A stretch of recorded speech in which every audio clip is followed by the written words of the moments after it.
Are we finally seeing a Rugby World Cup that is actually family friendly, cost effective, and something that is joyous to watch, especially for me as a family man?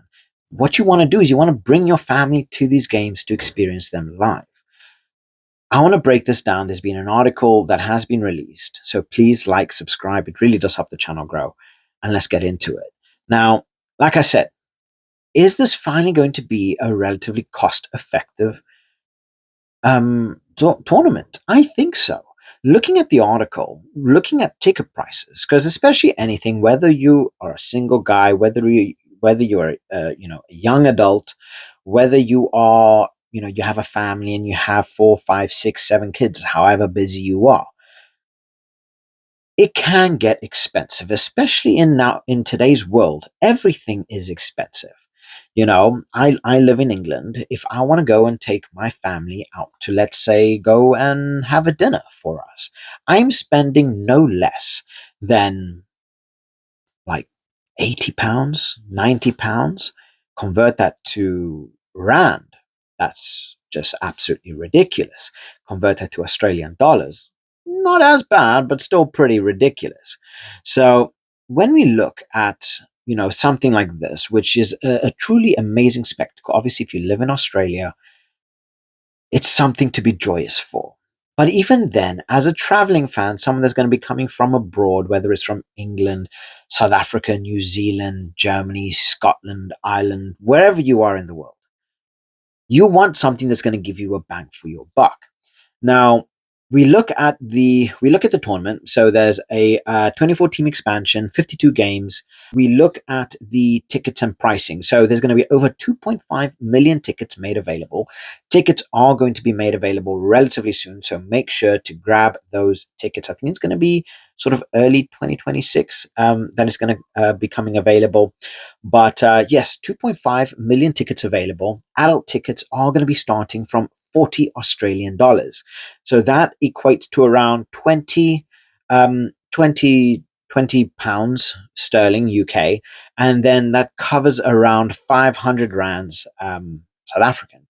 So looking at that as an adult, that is an absolute steal. That's a bargain for a game. If I want to go to my local team and go watch the Northampton Saints, that is roughly what I am going to be getting to have to pay to be able to watch my local team play.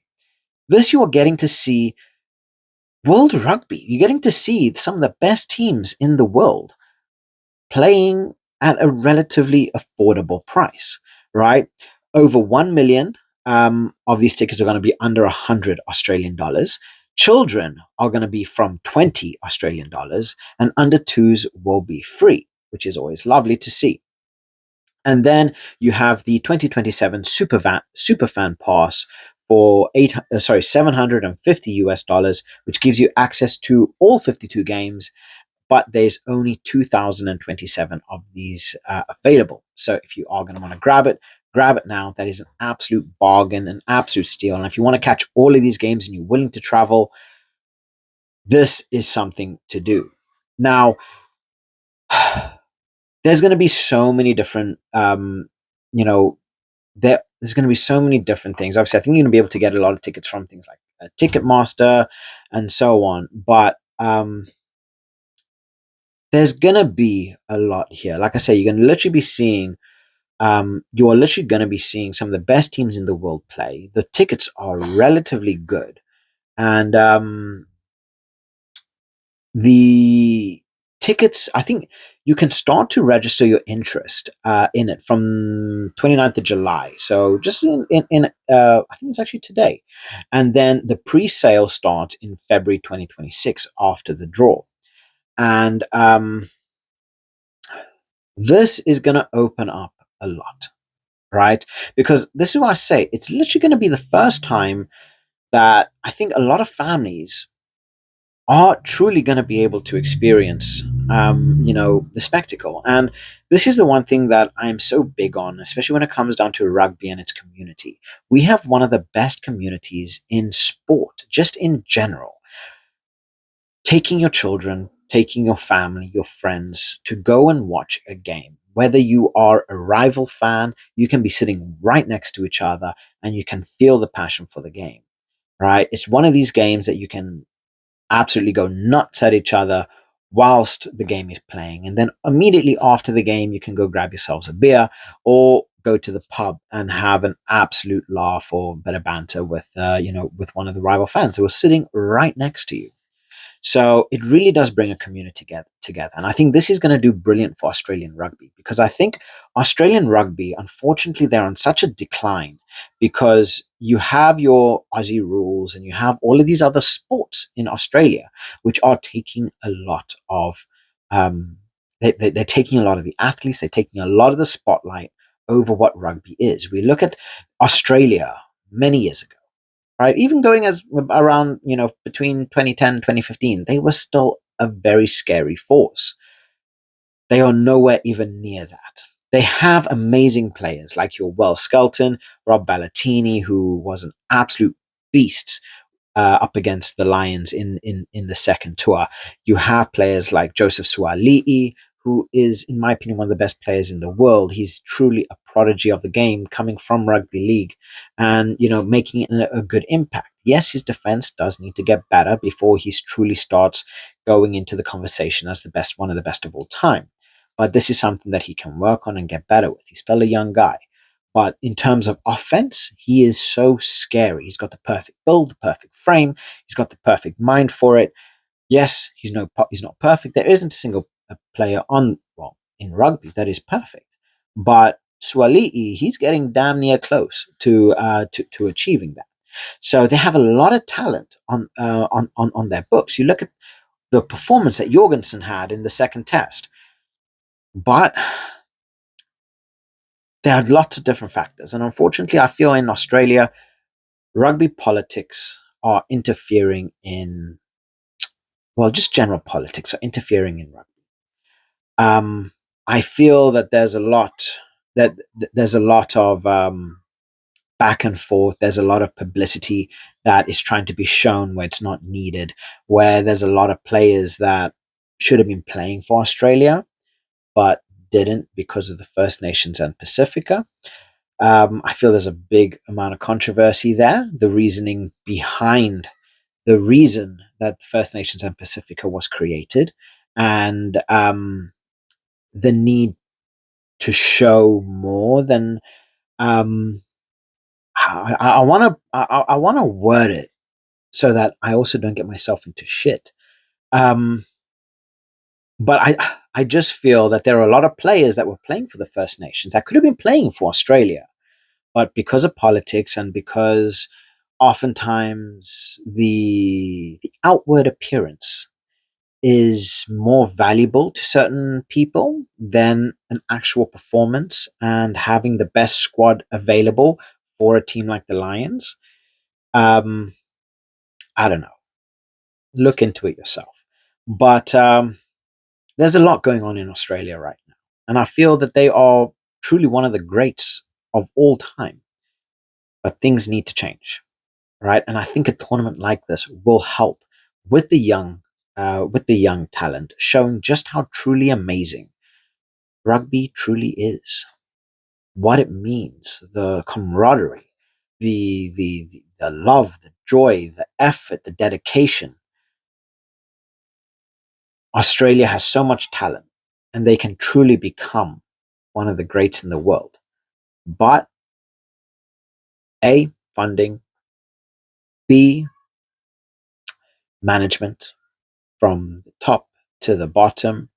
There's been quite a few scandals going on, especially in terms of Australia. Um, a lot needs to be changed, but I think ultimately, eventually, it will, and it will be for the better. But this will be definitely a very, very big step that Australia will be taking to help improving their squad. Right? I think this is good for rugby. I think this is going to bring a lot of fresh faces. This is going to bring a whole new generation to rugby from something like this, where a family does not need to sell both arms, a kidney, and a left testicle to be able to pay to go and watch a sport. At times, I feel, especially now, it is becoming like that, where you're pretty much having to pay half your salary just to go watch a weekend of sport. It's becoming ridiculous. When we look at football in the UK, if you want to go to, let's say, Chelsea or Manchester United, you're not paying anything less than between 60 and 80 pounds for a single ticket. Again, do the conversions yourself. It's unaffordable. If I have 3 children, and let's say I want to take me, I'm spending two, three, four, £500 just on tickets, just on entry. And then we take in consideration food, drinks, maybe I want to grab a scarf while I'm there. That's pretty much you done. People are probably saving their money now so that by 2027, they'll have enough money to be able to go to a game and buy themselves a hot dog. Pricing like this is really, really affordable. Obviously, if you're on the ball and you get it early, you can have yourselves an amazing game.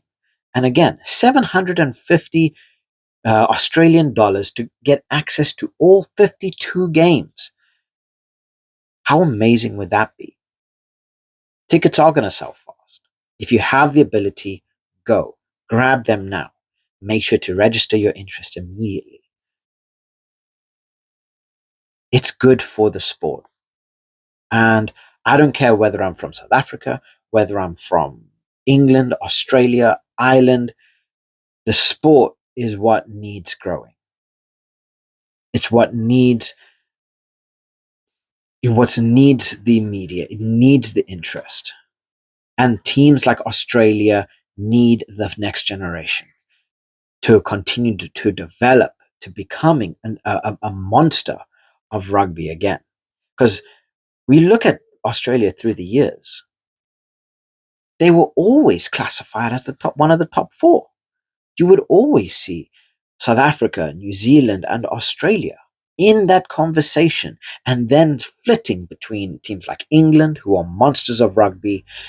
You have teams like Ireland, again, monsters of rugby, and there was just that shift. But Australia was always in that conversation. Now they are more in the conversation of, oh, they're still in the top 10. What place are they? 6th, 7th, 8th, 9th? Samoa's catching up with them. Fiji is catching up with them. They should never be in that kind of conversation, right? I don't know. I want to hear what your guys' thoughts are. Is this affordable for you guys? In my opinion, it is an absolute bargain and an absolute steal. Let me know your thoughts in the comment section below. Please like, subscribe. It really does help that channel grow. I am pushing my way to get that 2,000 subscriber mark. And yeah, I hope to bring you guys more content. Love you all, and I'll catch you guys later. Bye.